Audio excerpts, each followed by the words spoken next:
I'm going to talk about the chemical bonds. Well, we can define bond as the chemical process generated by the attractive interaction between an atom and a molecule.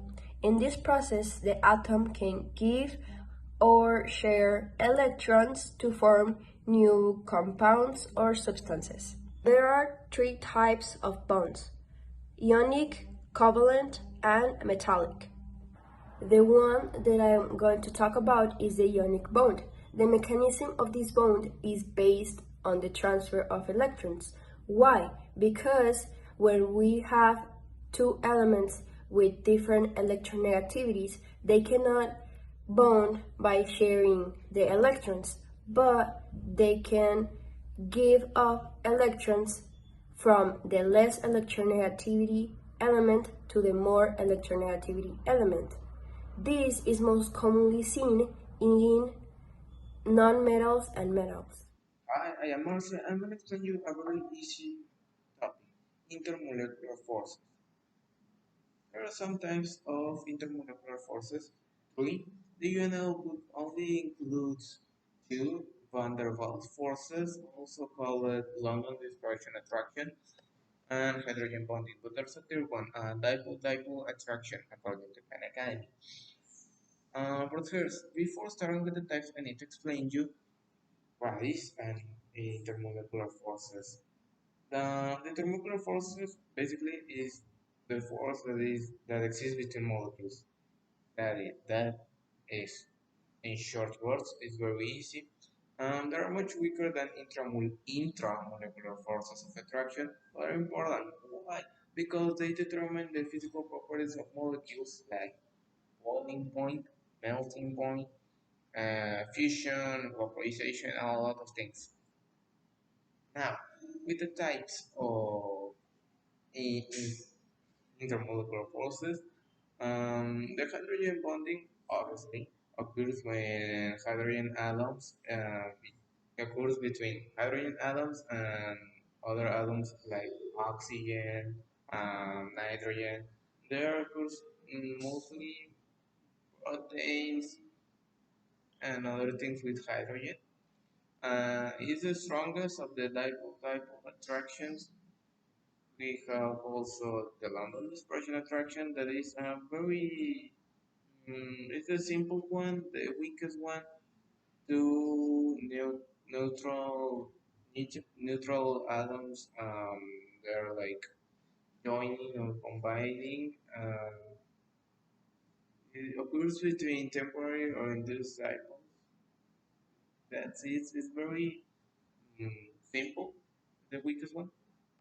And the dipole-dipole attraction is occurs between partially oppositely charged ions and is strong. It's not the strongest one, unlike hydrogen bonded, but it's very strong. It's not weak as the let's call it van der Waals forces because I think it will for the exam that it is based on this book, it will look like that. If you don't have clear van der Waals forces, according to the book, are weak attractions that hold electrically neutral molecules together. And hydrogen bonding, if you don't have it clear also, is an interaction involving a hydrogen atom located between a pair of other atoms, having a high affinity for electrons. It is the strongest one, and van der Waals is the weakest one.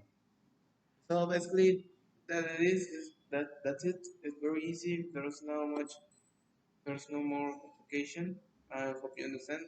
Let's pass with Damian video.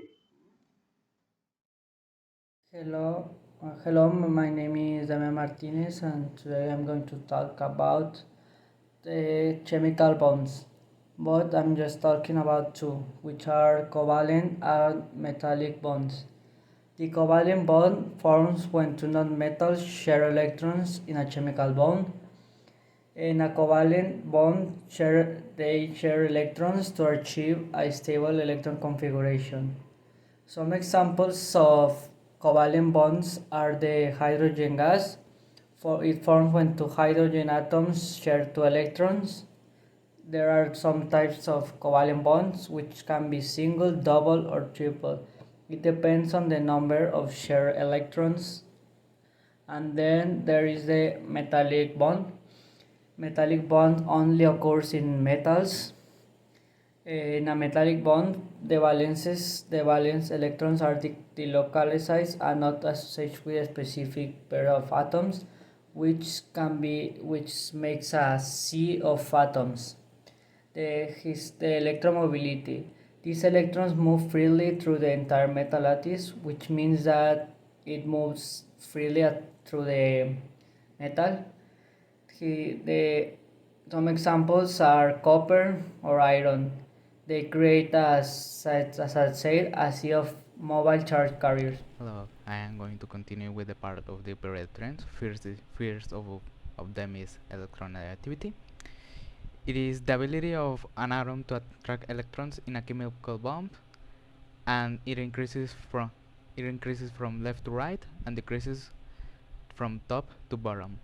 The non-metallic character is there. It refers to the properties of non-metals, such as high electronegativity and a tendency to gain electrons. It increases from left to right and decreases from top to bottom.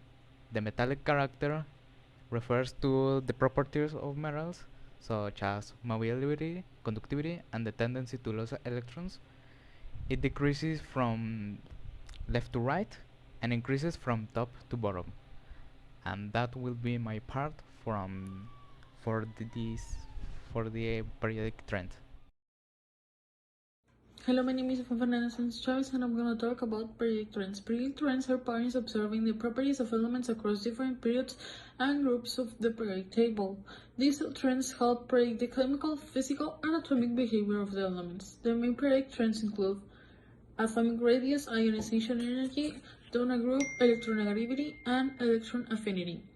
Atomic radius divides into across a period, that is, atomic radius decreases from left to right, and this is due to an increase in the number of protons, which pull the electrons closer to the nucleus. And donor group, atomic radius increases from the top to bottom. This is because each subsequent element has an additional electron shell. There's also the ionization energy that is divided across a period. This being ionization energy increases from left to right. Higher nuclear charge attracts electrons more strongly, making them harder to remove. And donor group. Ionization energy decreases from top to bottom. Overall electrons are far from the nucleus and are more shielded by inner electrons, making them easier to move.